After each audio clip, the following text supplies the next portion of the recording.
Please welcome Sergeant Paul Cruz.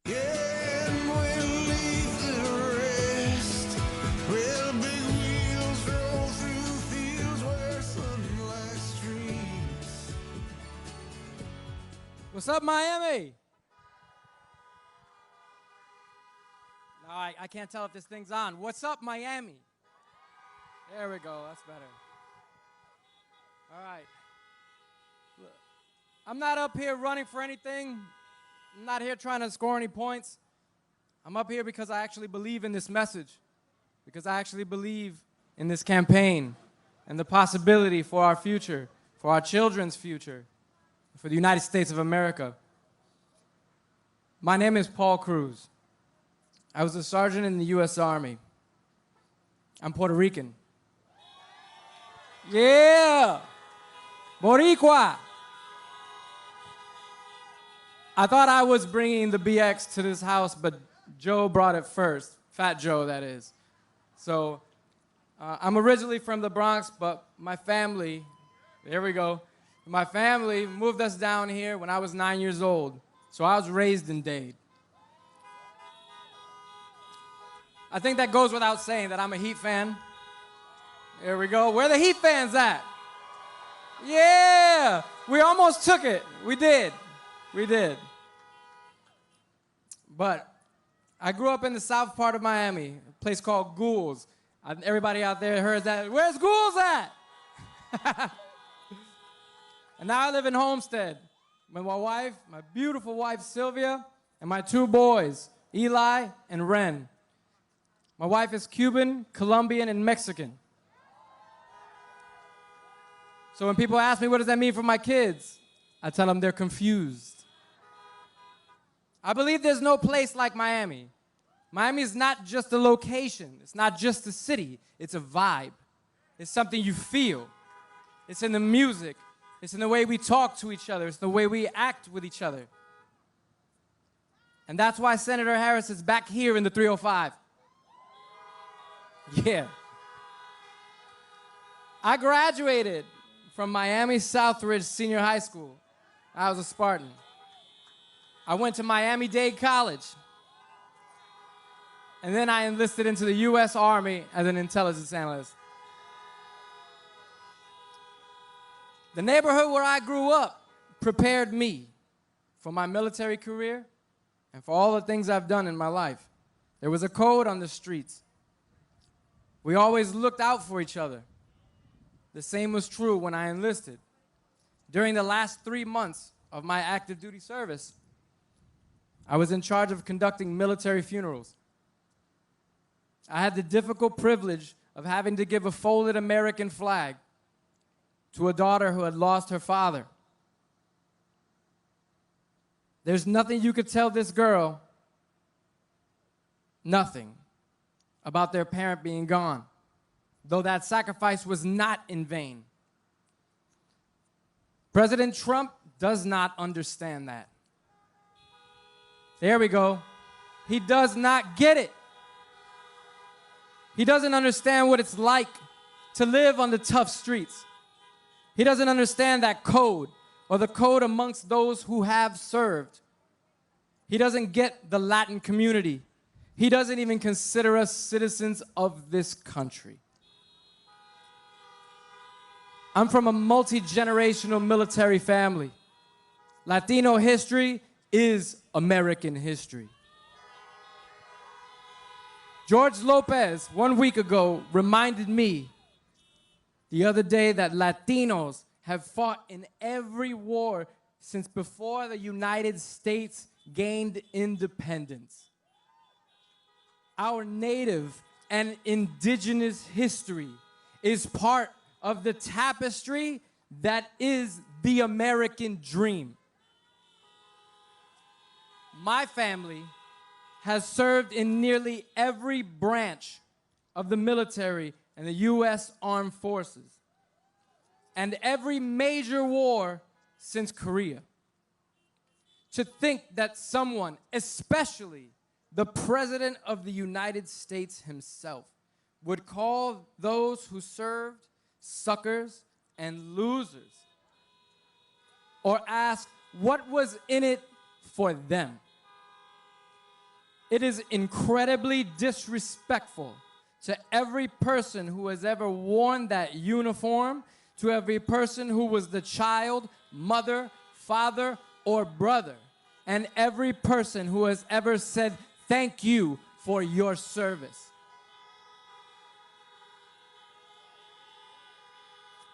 The president insulted heroes like the late Senator John McCain. Trump said he wasn't a hero because he got caught. Tell that to POWs. He compared Vietnam to the Manhattan during dating scene in the 1970s while he dodged service. President Trump doesn't understand what it means to do something that is more important than himself. This country is more important than him. It is more important than me. And coming together is what's important.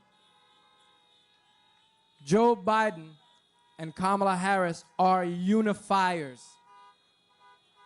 Joe Biden's son was one of us. Beau Biden and I deployed at the same time in Iraq. And it takes a lot to send your child off to war. Joe Biden understands that. He understands that decision and that sacrifice. He's experienced loss, and through that loss, growth and perspective. Thank you. While I was deployed, we were visited by Vice President Joe Biden. He arrived under fire, and it was my job to ensure that he arrived safely. That meant, unfortunately, that I wasn't able to take pictures or shake hands, although my friends did. And he took the time while we were experiencing the most challenging time of our lives, and that meant everything. And while I never met him personally, I felt kinship with him. Knowing that Joe understands what we went through and that his son understands that made me feel as though I knew him. I believe in him, and I believe in Kamala Harris. I believe they are the ticket for this time because, as I said, they are unifiers. Senator Harris believes that the government works for the people, that the government works for us, for you. And I dropped my paper. That was a nice recovery. But in all seriousness, they understand that this country is more than just you or me. It's about all of us together. And now, I have the distinct privilege and honor of introducing the next Vice President of these United States, Senator Kamala Harris.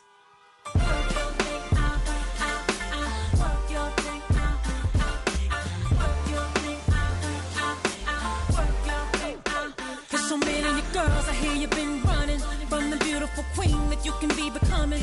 You can look in my palm and see the storm coming. Read the book of my life and see I've overcome it. Just because the length of your hair ain't long, and they often criticize you for your skin tone. Wanna hold your head high cause you a pretty woman.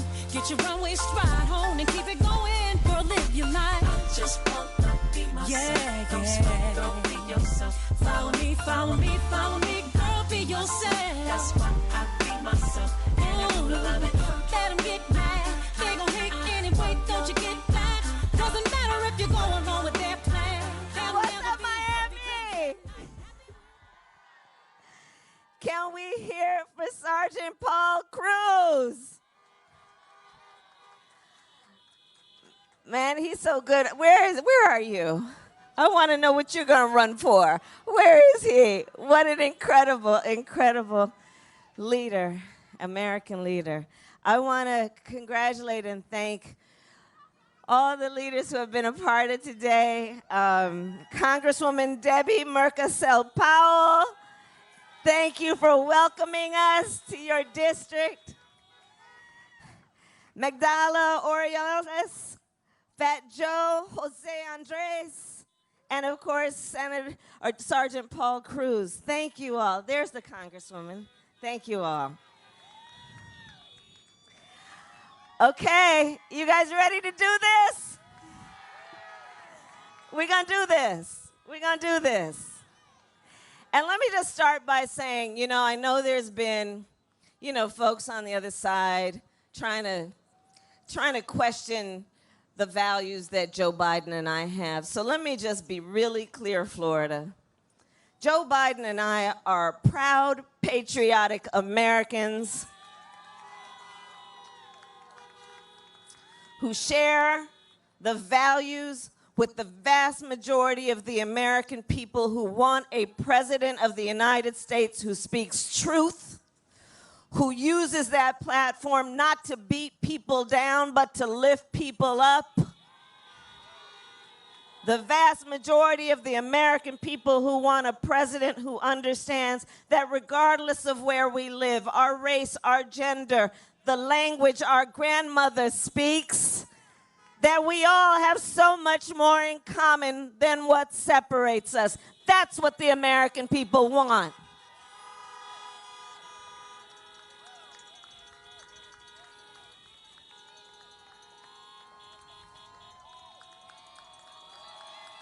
That's what we want. So there's so much at stake, guys. So much at stake. And Florida's been so hard hit. You know, I think that we're dealing right now with 4 crises that have all happened at the same time. We're dealing with this coronavirus, this pandemic, right? Which at this point has killed over 225,000 people in just the last several months. People who tragically, in many cases, were alone because of the nature of the virus, couldn't have family with them to hold their hands in their last hours and minutes on earth. This pandemic that has afflicted 9 million people in our country, who, by the way, will likely experience long-term health impacts. Doctors are talking about things like lung scarring.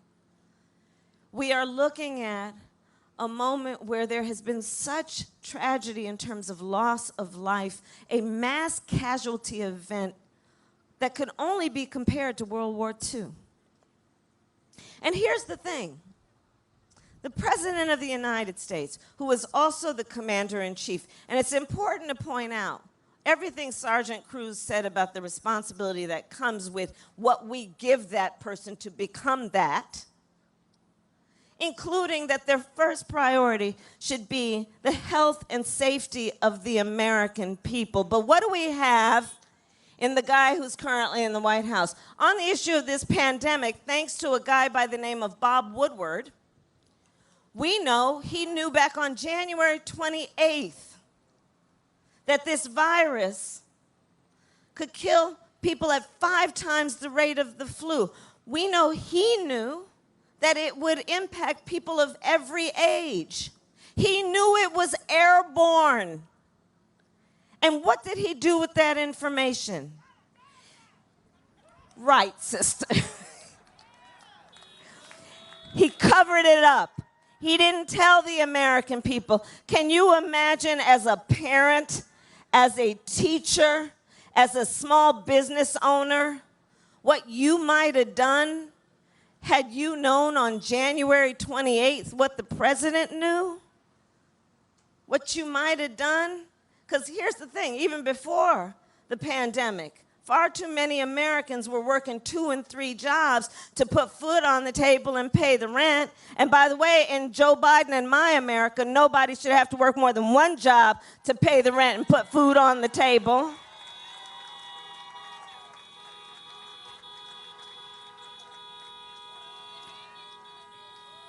How people might have prepared. How people might have prepared, knowing that even before the pandemic, most families don't have even $1,000 in savings. And if folks had known the predictable, which is that we might have to isolate, we may have to shut things down for a little bit, people could have saved up. How people could have prepared. Buying an extra couple rolls of toilet paper.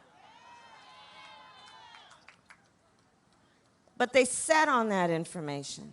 And now, in the midst of this public health crisis, Donald Trump, with his boy Bill Barr, are in the United States Supreme Court suing to get rid of Obamacare, the Affordable Care Act that President Obama, together with Joe Biden, brought to America and covered over 20 million people, including people with pre-existing conditions.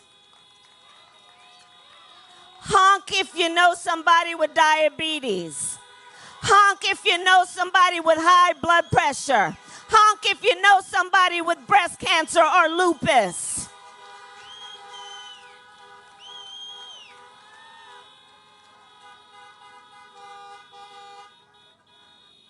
And they're trying to take it away.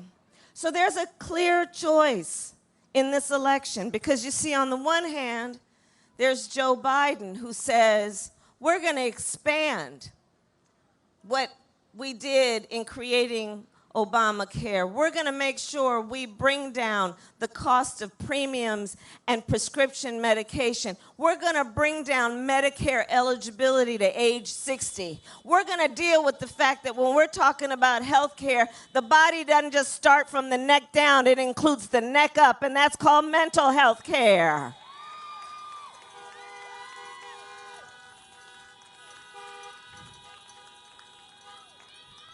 A clear choice in this election.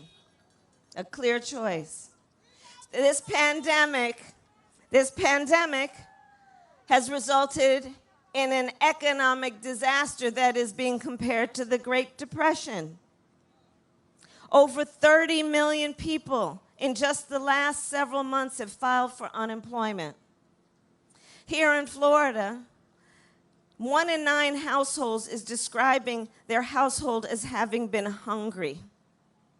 Here in Florida, 1 in 7 households is describing having a difficult time or finding it impossible to pay rent.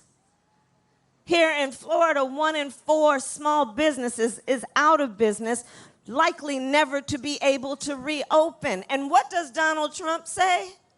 We're rounding the corner. But here's the thing on the economy. So on the one hand, you have Joe Biden, who when asked, how's the economy doing, always asks the question, well, tell me how working people are doing. Tell me how working families are doing. Which is why Joe Biden will not increase taxes on anyone making under $400,000 a year. Will bring down middle-class taxes, will put in place a policy where if you have children, you will pay no more than 7% of your income in child care. We will have a tax credit for first-time home buyers of $15,000, knowing that will help with down payment and closing costs. And on the other hand, you have Donald Trump, who when asked, yes, baby, who when asked about the economy, asks, well, how's the stock market doing? Asks, how are rich people doing? Which is why, as one of his first orders of business, he passed a tax cut for the top 1% and the biggest corporations in America, which will cause us to have to deal with a $2 trillion deficit. Well, with your help, Florida, over these next 3 days, when and God willing, if we win, Joe Biden and I are about to get rid of that tax cut and invest that money in working people. Invest that money in building back up our infrastructure, repairing our roads and bridges, investing in renewable energy and the creation of millions of jobs, investing in our students who come from families that have less than $125,000 so you can go to a 4-year state college free or an HBCU free.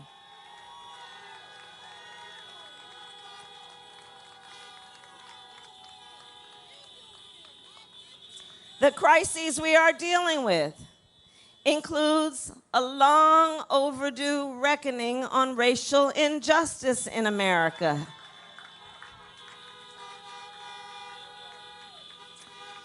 And on the one hand, you have Joe Biden, who, being a student of American history and having the courage to speak truth, can say and speak the phrase, Black Lives Matter.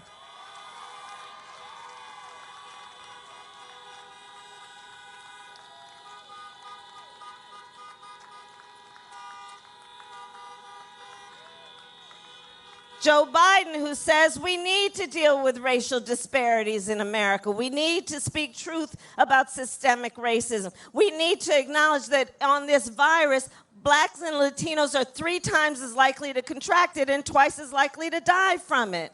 We need to speak truth about disparities in our healthcare system when black women are 3 to 4 times more likely to die in connection with childbirth than other women. We need to speak truth about a criminal justice system and reform that system and decriminalize marijuana and expunge the records of people who have been convicted of marijuana offenses and shut down private prisons and end cash bail, because it is not only a criminal justice issue, it is an economic justice issue.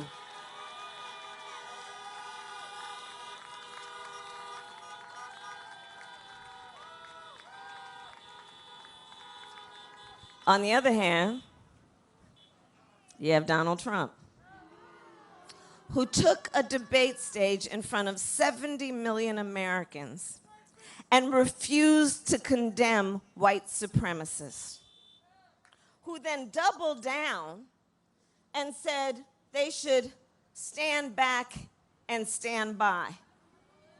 And let's be clear, this is part of a pattern, because remember, he came in office questioning the legitimacy of the first black president of the United States.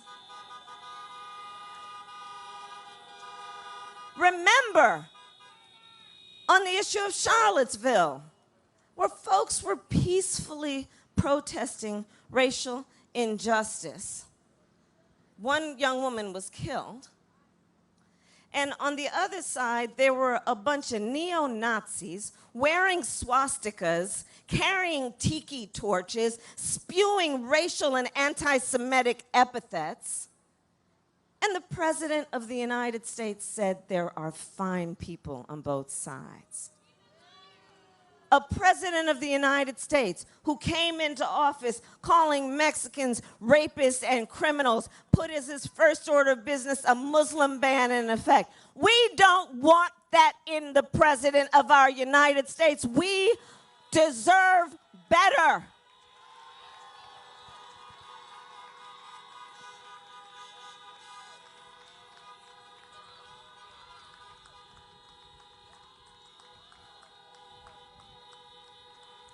We want a President of the United States who understands you want to measure the strength of anyone.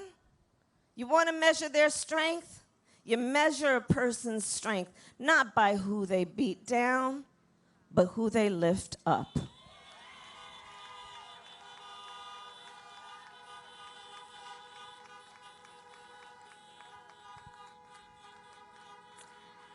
And we are in the midst also of a climate crisis. It's hot. And it's getting hotter. A climate crisis. You know, I come from California. The wildfires have been just burning up the West Coast, from California to Oregon to Washington to Colorado. You know, I've met families and met with families who had to evacuate. They lost their home, permanently lost their home. I've met with firefighters who were fighting the wildfires while their own homes were burning. In fact, my brother-in-law's a firefighter. You know, in the Gulf Coast states, you all know that, the storms that have been hitting, do you know we've had 5 named storms just this year? And we name a storm because it's that bad that it should actually be acknowledged with a name. That's how bad things are. And so Joe Biden says, hey, we need to deal with the science. We need to embrace the reality and the urgency and the immediacy of this issue. We need to understand it is not only an existential threat to us as a species, It is something that transcends into civil rights and human rights issues when you know that of all the people in our country who live in poor air quality zones, 70% are people of color. He knows that when we're talking about water as an issue, we think of places like Flint. And Joe says, let's deal with the science, but do it in a way that we also see an economic opportunity for the creation of jobs. Investment in renewable energy, investment in solar and wind. On the other hand, you have Donald Trump, who, I kid you not, when asked about the wildfires in California, and the question went something like, Mr. President, you know, these wildfires are happening. The scientists are telling us that there are extreme changes in the climate, that there's a connection also with human behaviors. Do you know that the President of the United States responded by saying, science doesn't know? The President of the United States. Well, here's the thing, Mr. President, science does know, and so does the leading science magazine that endorsed Joe Biden for President of the United States.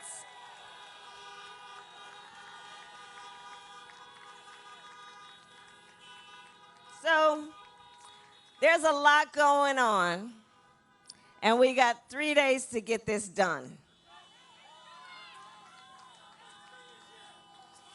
And so let's talk for a minute about voting. You know, people have been asking me, and I'm sure you, because this is a whole beautiful group of leaders. People have been asking, why should I vote? And I think there are 3 reasons that everyone should vote. 1, honor the ancestors.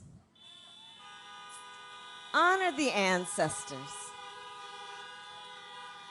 Honor people like the late, great John Lewis, who shed his blood on that Edmund Pettus Bridge so we could vote. I know he hears you. I know he hears you. Honor the ancestors, those suffragettes who 100 years ago got us the passage of the 19th Amendment.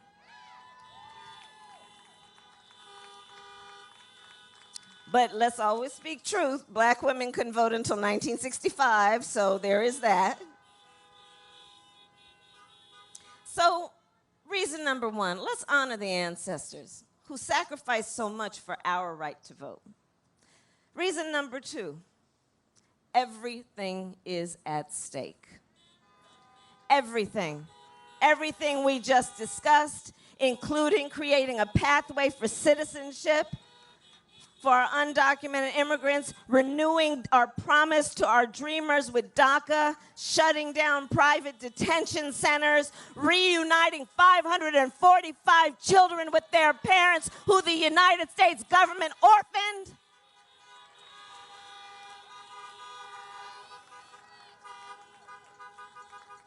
There's every reason to vote in terms of what's at stake. And then here's the last point that I'd make as reason number 3, including that America's future is at stake. I'm traveling all over the country. This is I don't know how many times I've been to Florida since I've been on the ticket, and many times before that. Thank you, Debbie. All over our country, people are putting in place laws and procedures to make it difficult for us to vote, making it confusing to vote, you know, purging voter rolls, passing laws to suppress the vote, picking up drop boxes. I was in Houston yesterday, a county of 11 million people with 1 drop box. Trying to make it confusing in different places in Florida, different days, right? Different envelopes you got to fill out and who's going to sign them. The President of the United States who took the stage at the debate and openly attempted to suppress the vote. So here's the thing. When we look at where we are in terms of these powerful people who are trying to, and we're not going to be distracted, by what's at hand. We're not going to be distracted by the stakes. We're not going to be distracted. We know what we have to do.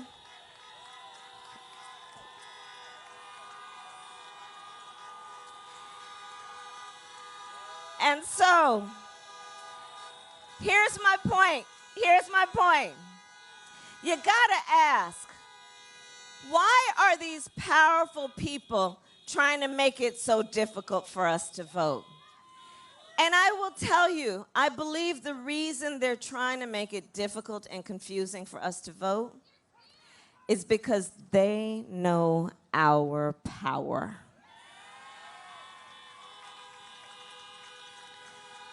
They know our power. They know when we vote, things change. They know when we vote, we win. They know our power, and let us not ever let anyone take our power from us.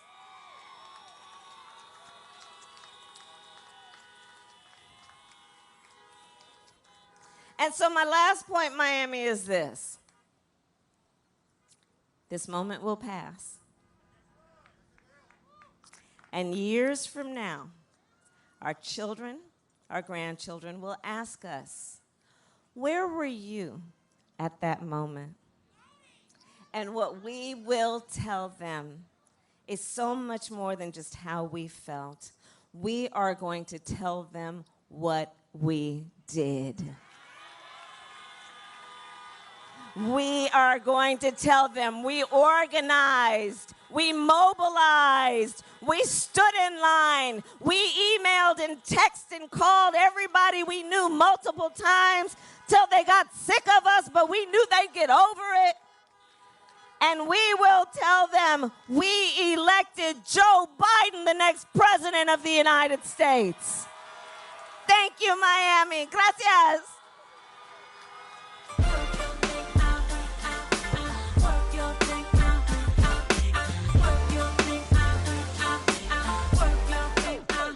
So many girls, I hear you've been running from the beautiful queen that you can be becoming. You can look in my palm and see the storm coming. Read the book of my life and see I've overcome it. Just because the length of your hair ain't long, and they often criticize you for your skin tone. Wanna hold your head high cause you a pretty woman. Get your runway stride on and keep it going. Girl, live your life. I just want to be myself. Yeah. Don't be yourself. Follow me, follow me, follow me. Girl, be yourself. That's why I be myself. And I love it. Let 'em get